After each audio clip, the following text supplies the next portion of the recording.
इतिहास खुद को जानने और समझने के हजार मौके देता है, लेकिन ये हमारे ऊपर है कि हमें कितना समझना है।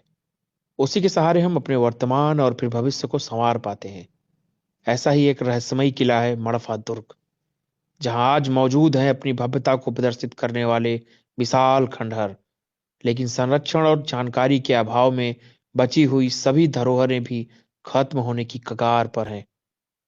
मड़फा दुर्ग के बारे में किंवदंती है कि 1209 ईस्वी में गुजरात से भागकर आए सिद्धराय जय सिंह के पुत्र व्याघ्रदेव ने यहाँ शरण ली थी। उसने ही दुर्ग का निर्माण कराया। व्याघ्रदेव ने चंदेलों की पुत्री से शादी की और यहाँ की सल्तनत उन्हें सौंप दी। इस किले का सबसे बड़ा आकर्षण पंचमुखी भगवान शिव का मंदिर है। इस मंदिर में दुनिया की इकलौती पंचमुखी भगवान शंकर की विशाल मूर्ति विराजित है, जिसका इतिहास आज भी रहस्य से भरा है। कहा जाता है कि किले के निर्माण के दौरान चंदेल राजाओं को तालाब खुदाई में यह प्राचीन प्रतिमा प्राप्त हुई थी। धनुषाकार आकृति धारण किए ये किला आज भी रहस्यों से भरा है। मड़फा पर्वत मांडव्य ऋषि और आयुर्वेद के जनक चरक की तपोस्थली के रूप में जाना जाता है। सुरक्षा व्यवस्था न होने से अब यहाँ पर्यटक भी कम आते हैं। विंध्य पर्वत श्रृंखला का यह अनोखा स्थल कभी डकैतों का अड्डा बन जाने के कारण वीरान था। मड़फा दुर्ग चंदेल राजाओं के 8 प्रमुख दुर्गों में से एक है, और ऐसा भी असंभव है कि चंदेलों का किला हो और उसमें भव्य जैन मंदिर ना हो। चित्रकूट से लगभग 30 किलोमीटर दूर एक ऊंची पहाड़ी पर स्थित मड़फा दुर्ग में 3 प्राचीन जैन मंदिर थे, जो आज जर्जर अवस्था में पुरातत्व विभाग व जैन समाज का अपने संरक्षण हेतु इंतजार कर रहे हैं। दुर्ग में स्थित जैन तीर्थंकर प्रतिमाएं और मंदिर के अवशेष अपनी प्राचीनता की प्रामाणिकता साबित करते नजर आते हैं, लेकिन दुर्ग में खजाने व पुरातत्व के लालची इसकी प्राचीन वैभवता का विनाश करने के लिए तत्पर दिखे। मड़फा दुर्ग में प्राकृतिक जलाशय के समीप 2 प्राचीन जैन मंदिर हैं, जो चंदेल कालीन प्रतीत होते हैं। इन मंदिरों में स्थापित जैन तीर्थंकर प्रतिमाएं इनके पास स्थित एक वृक्ष के नीचे रखी हुई हैं। इसी के पास एक तालाब भी है, जिसकी मान्यता है कि इसमें स्नान करने से चर्म रोग नष्ट हो जाते हैं। जनश्रुतियों में मड़फा क्षेत्र में भगवान आदिनाथ के विहार करने की बात भी कही जाती है। मड़फा दुर्ग में ही अन्य 12 छोटे छोटे जैन मंदिर है, जिसके कारण स्थानीय लोग इन्हें बारादारी नाम से पुकारते हैं। यह भी प्रचलित है कि मड़फा क्षेत्र से गुजरते हुए एक जैन व्यापारी को अकूट संपदा प्राप्त हुई थी, जिसका उपयोग कर दुर्ग में व्यापारी ने जैन मंदिरों का निर्माण कराया था। पंचरथ योजना के अनुरूप बने मंदिरों का अधिकांश हिस्सा ध्वस्त हो चुका है, और गर्भगृह में कुछ दूर भगवान आदिनाथ की पद्मासन मुद्रा में 3 फीट ऊंची प्रतिमा रखी है।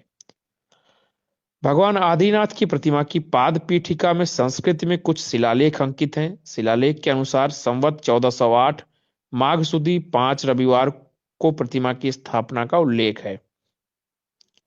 प्रतिमा स्थापित करने वाले गौसल पुत्र शीतम, उसके पिता गौसल व माता सलप्रण, पितामह धने व मातामही तोण के नामों का उल्लेख है। पुरातत्व विभाग द्वारा यूनाइटेड प्रोविंसेस ऑफ आगरा व ओध में पंजीकृत स्मारकों में क्रम संख्या 66 पर मड़फा दुर्ग में 3 जैन मंदिर स्थित होने की जानकारी प्रकाशित की गई है, और वर्तमान में लखनऊ सर्किल द्वारा भी क्रम संख्या 20 पर यही प्रकाशित किया गया है। मड़फा दुर्ग की जटिल संरचना का अनुमान इसी से लगाया जा सकता है कि यहाँ पर बाहरी लोगों का आना आज भी उतना ही कठिन है जितना कि प्राचीन जमाने में रहा होगा। 18वीं सदी के मध्य में टिफेंथलर नामक एक डच पादरी ने दुर्ग को मंडेफा नामक नाम से प्रसिद्धि पाई लिखा है। मड़फा दुर्ग को कालिंजर दुर्ग का ही एक अंग बताया जाता है। कहावत के अनुसार महर्षि अर्थवर्ण और चरक संहिता के रचयिता वैद्य चरक ऋषि का आश्रम भी मड़फा में ही था।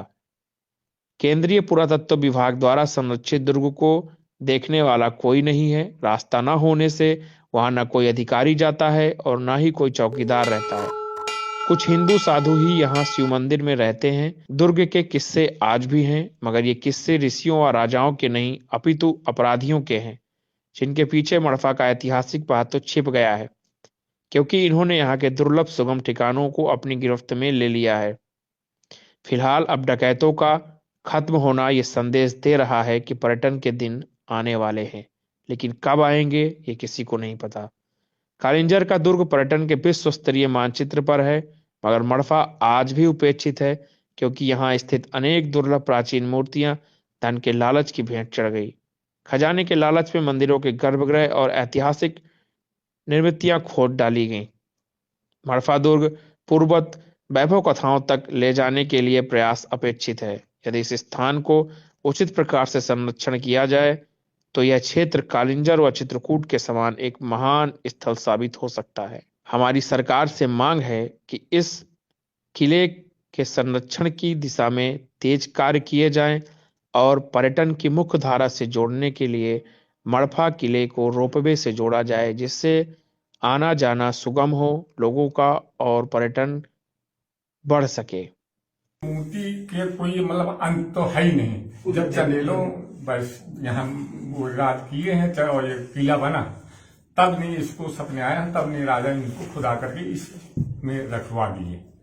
और राजा की वहाँ जो है स्थान और घर वहाँ बने, मकान में बने, तो भी हटे नहीं तो मढ़ी बनवा दी। अब मढ़ी के बाद अब जो है ईंट के गांव पंच सूल करके 10-10, 5-5 रुपए इसको फिर मंदिर बनवाया। पंचमुखी और सीता मतलब वो पार्वती जी हैं और भैरव बाबा हैं, हनुमान जी हैं और गणेश जी, मतलब पूरा मस्त सही उनका पूरा परिवार है। द्वारपाल हैं, आस्थान जितने हैं भूत के सब हैं इसमें, कोई ऐसा नहीं है कि मतलब नहीं है। कितनी ऊंची मूर्ति? 7 फीट है मूर्ति। हाँ, 18 है।